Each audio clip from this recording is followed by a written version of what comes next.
One Path Network. I mean, you guys would have known who they are already. They do a fantastic job in terms of disseminating some of the most high quality dawah videos on the internet in the English language. They have now actually produced an app. Now, I know in this Ramadan, you're going to want to take advantage of that. I've already taken advantage of that and browsed through the app, and it's an amazing app. I'm sure you're going to be downloading it right now. The link is in the description. Assalamu alaikum wa rahmatullahi wa barakatuh. How are you guys doing? Today, inshallah, we're going to be tackling a very important topic which relates to using philosophy, using logic, using mantiq, which is the Arabic for logic, or using kalam in da'wah. And in particular, because some ultra-conservative scripturalists, they say that this is something we shouldn't use because the Salaf, the pious predecessors, they dispraised it in its entirety, or that there's something that we should not even touch, and that we should just stick to the Quran and to the Sunnah. And obviously we believe in the Quran and Sunnah. We believe in sticking to the Quran and Sunnah.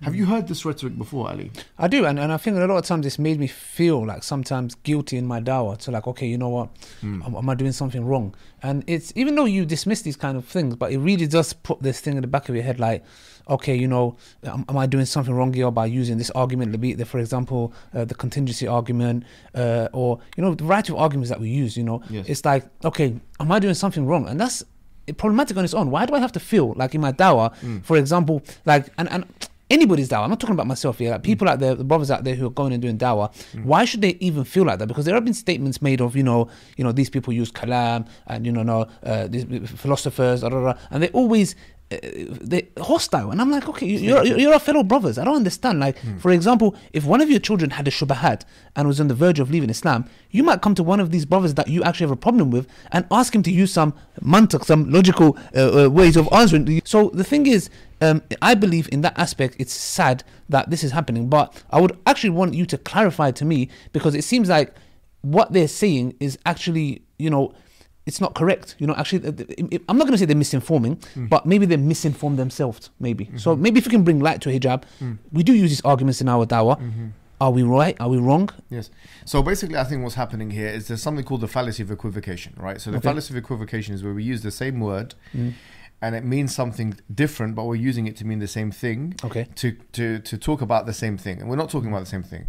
And Sabur uses this very good example. For example, if someone is lying on the floor and he needs medical assistance, and he says, can a doctor come and help me? He's not talking about a professor of history or something. He's talking about a medical doctor, even though the two words are the same, right? Like, it's like the person I drank beer, ginger beer. Yes, yeah, good. Yeah, so it's the fallacy of equivocation. And I'll prove to you that it's the fallacy of equivocation. One of the things that they bring forward is, it's not just one isolated quote, it's many of the quotes of the Salaf. But one very famous one is a Shafi'i when he says حكمي في أهل الكلام أن يضربوا بالجريد والنعال, you know that. Well, when I hear that hijab, I'll be honest with you, it's like, I'm thinking if Imam Shafi was seeing our dawah, right, he will beat us up with the shoe. Is that the case? It's not. Let me explain. Forget about me. We're not going to talk about what I believe and what you believe. We're going to bring the aqwal of the ulama today, right? But before we do this, it's so important to realize and to be able to historically contextualize everything that we're talking about. Kalam, as it's understood, is developed by Ash'ari, by philosophers, by the Mu'tazilites and those kinds of things. But also, it's something which is despite all of those people as well. Like, in other words, Ibn Taymiyyah uses as a kind of, we'll come to this, right? But this is a time of Shafi'i. Abu al-Hasan al-Ash'ari wasn't born. You know, the Ash'ari school couldn't have been what is being referenced here in its entirety, or proto-Mu'tazilism was there, Wasil ibn Ata and those kind of individuals, but it wasn't actual Mu'tazilism. So this is not what is being referred to. And I'll explain to you. Forget about what I say. Let's see what Ibn Taymiyyah, and we'll put it on the screen, has to say about this. He said, this is Ibn Taymiyyah, when the Salaf, the predecessors, dispraised Kalam, dialectic theology, saying statements like, these mutakallimun are irreligious, heretics, zanadiqa, right? And this is one other thing that's attributed to a Shafi'i, that, you know, whoever goes into al-Kalam tazandaq, he becomes a heretic. So he says, and none went down the path of Kalam and it succeeded. This is Ibn Taymiyyah speaking, right? He says, they were not referring to Kalam as a whole. You see, it's all being shown us. Ibn Taymiyyah, you're not plagiarizing here, brother. No, I'm not speaking. No, all the references are there. Look, it's in Arabic and English. You can see them both, right? Rather, their comments were to make note of a common reality regarding those who speak about religion in a way that is averse to the messengers. Now, one may say this is a segmented quote, is something which is one-off. No problem. We'll put another quote. Okay. It's on the screen right now. Everyone can see in English and Arabic. The Salaf did not deem the essence of Kalam blameworthy. Okay. For every human being ultimately practices it. Or is there more? Yeah. They did not dispraise intellectual rigor, deep thought and argumentation, all of which Allah commanded His messenger to practice. SubhanAllah, He's making it a thing that Allah he told the messenger to do. They did not rebuke using what Allah and His messenger clarified as intellectual evidence. Furthermore, they did not even rebuke Kalam that is true. So here, if he's saying this, so there are kalam that is true, and there's kalam that is false. Okay, yeah, I was going to say, if there is kalam that is true, it necessitates that kalam that's false. That's right. And it's not all the same. Right? It's not all the same. Okay. So which one is true? Which one is false? They only rebuke false kalam. So he's going to tell us which one's false. Okay. That is antithetical, meaning opposed to the Quran and Sunnah. That's the one that's false, which is antithetical to the Quran and Sunnah. Okay, all right. And contrary to sound reason. The latter, this type of kalam, is falsehood. Okay. The kalam dispraised by the Salaf is the false kalam that is opposed to the law and intellect. Meaning here what? And this is Ibn Taymiyyah's clear view. He says that. Doesn't Ibn Taymiyyah say that sound aql will never... He wrote his book. Will never, it will never go against each other. Because a sound aql. Perfect. Because we're not talking about those, they've been distorted by all kinds of ideas. Yes. Just talking about sound aql will never go against an aql. Yeah, an actual rational argument with sound premises and sound valid and sound premises, it can never go against the Quran and Sunnah. This is his position. That's why he wrote a book called Ta'arud bin al-Aqli wal-Naql. That the lack of contradiction or antithetical relationship between the naql, the aql and the intellect, and this is the name of his book, right? Maybe they'll say, well, but you're talking about kalam, but you brothers use philosophy. He actually uses, there's one about him talking about philosophy as well. As for refuting, look, it's on the screen. Okay. As for refuting or accepting all of philosophy, then this is impossible. Repeat that again one more time. One more time for the people to see. Yeah. As for refuting or accepting all of philosophy, then this is impossible. There is not a single thing which philosophers unanimously champion, nor a position which they agree upon. This is true in all of theology, eschatology, and prophecy, as well as natural sciences and mathematics. By the way, this shows you that they consider the natural. Ibn Taymiyyah considers maths and natural sciences as part of philosophy. Yeah, the danger. Imagine the danger now. We've done a video already talking about this guy now, DeGrasse Tyson, talking about look at the misconception. But we have people, ultra scripturalists, ultra conservative scripturalists in our own camp who are saying the same things. They don't realize the entailments of what they're saying. Natural in this country and in the West in general, and not only that, but even in Ibn Taymiyyah's time, right? He died in 728 AH. They considered at-tabi'iyat, as they would call it, natural philosophy. They actually refer to it in that sense. Natural philosophy is science. If you say philosophy is haram, are you saying that chemistry is haram? Are you saying that biology is haram? Are you saying that physics is haram? The Prophet told us, "Man tatabbaba wa lam yakun bit-tibbi ma'rufan fa asaba nafsan fa huwa dhamin." He said that whoever acts like a doctor and he's not actually a doctor and he harms somebody, then he's responsible. Meaning what? Meaning there's actual doctors. But if tib or if medicine is something which is to be practiced, then you need the philosophy of science. You need to know how to do induction and verification. So these guys, when they say philosophy is haram, wallahi, they are ignorant for so saying. They are ignorant for so saying. I cannot imagine. Either they're misinforming people on purpose, or they're themselves misinformed. They don't know, because what they do is they read the kalam of the Salaf, and they think, oh, the word kalam is here. That must mean it's talking about the same kalam that we use, or the well. There's a fine example that we mentioned before the video is, for example, when and you don't know the historical context, you're going to make big errors. Look what Ibn Taymiyyah says here. This is in his book Ar-Raddu ala al-Mantiqiyin. Actually, this is one of the last books. I think it might have even been the last book he's ever produced before he died. Listen to what he says, and this is not me saying this. This is in page number 210. He says this. Look. وبعض الناس يكون الطريق كلما كان أدق وأخفى وأكثر مقدمات وأطول كان أنفع له. Some people, the more that the proving method or the method of proving whatever it is you're trying to prove was longer and slightly more ambiguous and has more premises, then it was more beneficial to them. Listen to what he says. لأن نفسه اعتادت النظر الطويل في الأمور الدقيقة. Because this individual has become used to looking at a long analytic kind of nazar. Nazar here literally means to analyze something logically, right? and في الأمور الدقيقة, and basically in very sophisticated things. كان الدليل قليل فإذا كان الدليل فإذا كان الدليل قليل المقدمات, if the dalil is very small in terms of or very limited in terms of his premises. Muqaddimah is a premise, a logical premise, and he's using the language of the philosopher here, using the language of of the manatiqa. So he's not going against the language. أو كانت جلية, or something which is very clear to see. لم تفرح نفسه به. He's not happy with that. He's not content with that. It doesn't satiate his philosophical, if you like, curiosity. Yeah, but he didn't say philosophical, just in case anyone wants to. ومثل هذا قد يستعمل معه الطريقة الكلامية المنطقية. This individual, you should use with them the logical and kalam approach. So exactly. So it's not one shoe fits all. Yes, exactly that. We're not saying that everybody. And that's exactly what we do. Exactly that. Look, Ibn Taymiyyah is very clear. He's saying if these adillah, which are aqli, go against the Quran and Sunnah, then we should not use them. And there are some things that he mentioned in his kutub. If you read his kutub on this, like for example, Sharh al-Isfahaniyya, he mentions very clearly which, like for example, there's something called Dalil Tarkib. And there's 6 types of tarkib which he does not like. He thinks they go against the Quran and Sunnah, and he mentions only one that is plausible. And by the way, for more information, you know Sheikh Maher Ameer? You're in contact with him, isn't it? He's actually done a SoundCloud, which we'll put in the description box. He's done the whole description of, and he's written a book called Intisar Tadmuriyya.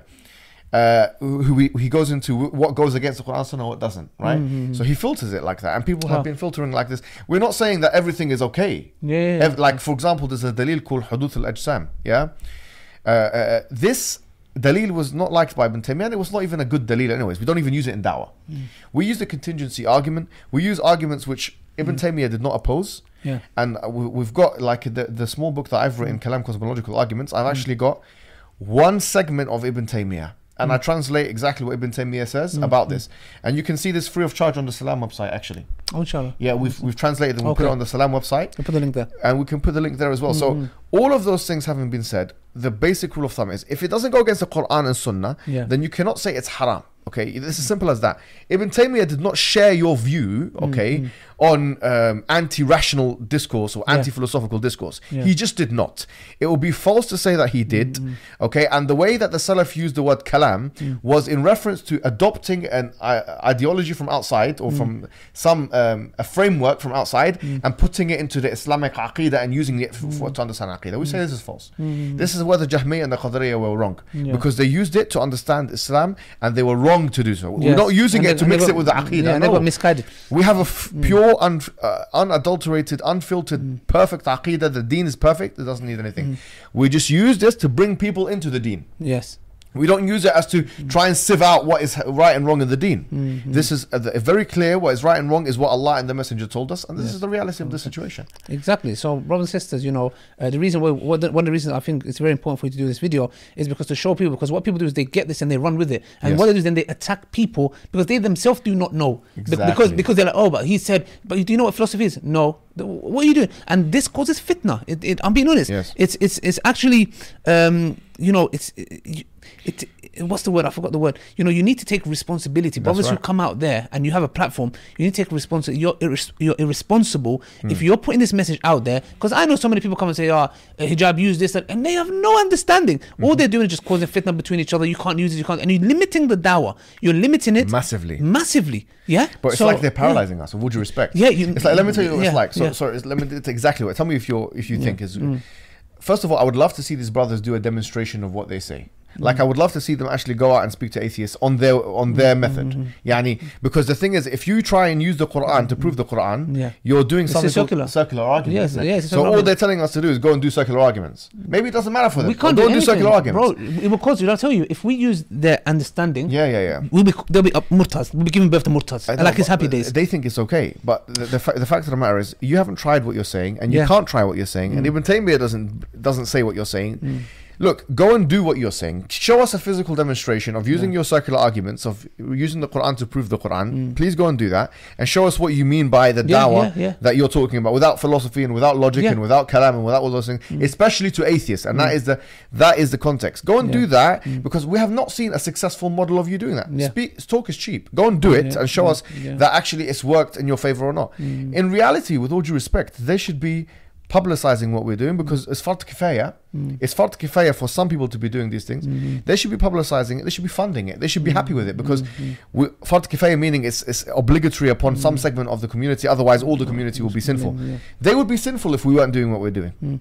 If Aira and Salam and Sapiens, they believe they're sinful if they promote us. Do it. No, but they don't get it. This is the problem. When you have a segmented understanding with ahistorical and decontextualized approach to the Salaf, and bro, with all due respect, if this is their approach to something as menial as the word kalam being used and philosophy being used in literature, imagine now, are we meant to entrust these people with tabdi'ah? But this is what I'm saying. This is why it all comes back to, bro, speaking about matters you're not qualified to, and the havoc that you cause in all areas. If you're doing this with this issue, my gosh, what have you been doing for the past 20, 30 years? Yeah, exactly, man. We all meant to be our interpreters of the Salaf, right? Yeah. And if you don't understand the difference between the usage of the word kalam here and the usage of philosophy is different in these contexts, you don't know how to contextualize like that. And now you expect us, now when you do tabdi'ah of this person, or this person's off the manhaj, now we are meant to follow this. No, certainly not. Yeah. You know what I mean? Come on, let's be honest, man. Yeah. So guys, I think generally speaking, we will not accept being paralyzed in the da'wah for no reason. And definitely we've done videos to non-Muslims showing them that our religion is a religion of rationality. I mean, Allah says in the Quran, many say أَفَلَا تَعْقِلُونَ, and they know this, and they would agree with this, no doubt. أَفَلَا تَعْقِلُونَ, do you not reason? If the Quran says قُلْ هَاتُوا بُرْهَانَكُمْ إِن كُنْتُمْ صَادِقِينَ, bring your evidences if you're truthful. It's as if we're telling them to bring our evidences, but we have no evidence ourselves. And all of this is, wallahi, is nonsense. And to be honest with you, we should, this is something which is left for the ultra-conservative scripturalists, but we do need to sort our own house, put it in order before we speak to the world. And this video is an example of that. And we cannot deny that these people do exist in our midst, and we do need to educate them, just like we need to educate non-Muslims on these matters as well. That was brilliant, man. Thank you, Barakallah. That clarified a lot of things for me, and it's given me more comfort knowing I can carry on using my contingency argument. Not just that, but almost infinite regress. Yeah, lost time. Kalam cosmological argument is not. All of these things are not against the nas. In fact, they're all the asl of it. The asl of it is the nas itself. The asl of these arguments is khuliqu min ghayri shay'in hum al-khaliqun. Were they created from nothing, or they themselves the creators themselves? Yeah. Well, I'll be honest. I feel like someone tied my hand and you just cut it open. Thanks for that. Alhamdulillah. Brothers, sisters. And I hope everyone feels the same way. This is not, by the way, to say everyone should go and study philosophy. No, we're not saying this. There are dangers. You go and study Quran and Sunnah, okay? Yes. And if you need a certain argument to get you out of a certain shubha, then there are some people, organizations like Sapiens, like IERA, like Salam, which basically try and do that for you. Brilliant. Sapiens is absolutely brilliant as well. IERA, brothers and sisters. That's it. And Ramadan, they should be given fundraising and helping. And Ramadan Mubarak, please. Yes. Please, Sapiens, support Sapiens, IERA. Our Salam campaign has started, inshallah, if you want. Brilliant organizations, inshallah. May Allah bless you guys. Till next time, brothers and sisters. Assalamu alaikum wa rahmatullahi wa barakatuh.